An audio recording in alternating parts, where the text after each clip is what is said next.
তুমি যদি মাস্টারবেশন থেকে বাঁচতে চাও তাহলে তোমার কি করা উচিত? আমিও ভাই দীর্ঘদিন ধরে এই মাস্টারবেশনে পর্ন এডিক্টেড আমি ছিলাম। কিভাবে আমি কাটিয়েছি জানো? নিজেকে ব্যস্ততার মাধ্যমে। সবসময় কি করতাম?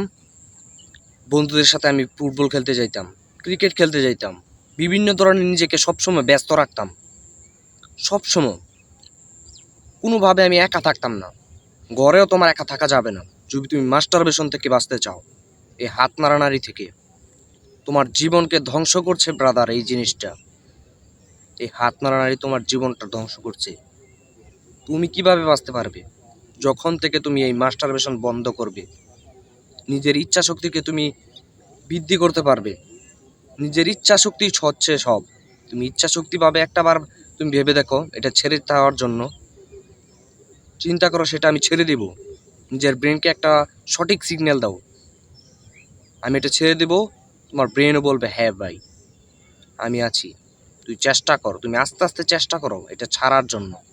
একদিনে হঠাৎ করে হবে না, সেটার জন্য আস্তে আস্তে চেষ্টা করো।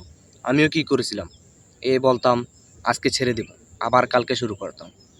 আবার বলতাম কালকে ছেড়ে দেব, আবার আজকে শুরু করতাম। আবারও সেই একই অ্যাডিক্টেড, একই আসক্তিতে আবার আমি মেতে যেতাম। তুমি যদি ছাড়তে চাও তাহলে প্রতিনিয়ত সেটার জন্য তোমার কিছু একটা করতেই হবে।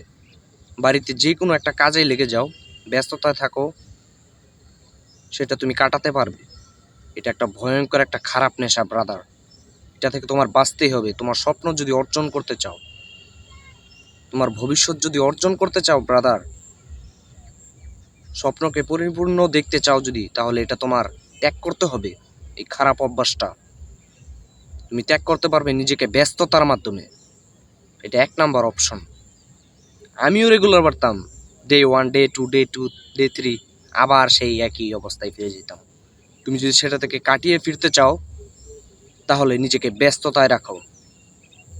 যে কোনো একটা ক্রিকেট খেলো, ফুটবল খেলো, যেটা ভালো লাগে সেটাই করো। বই পড়ো, যেটা তোমার কাছে ভালো লাগে সেটাই করো। তুমি পারবেই ব্রাদার। দেখা হচ্ছে পরবর্তী ভিডিওতে। বাই।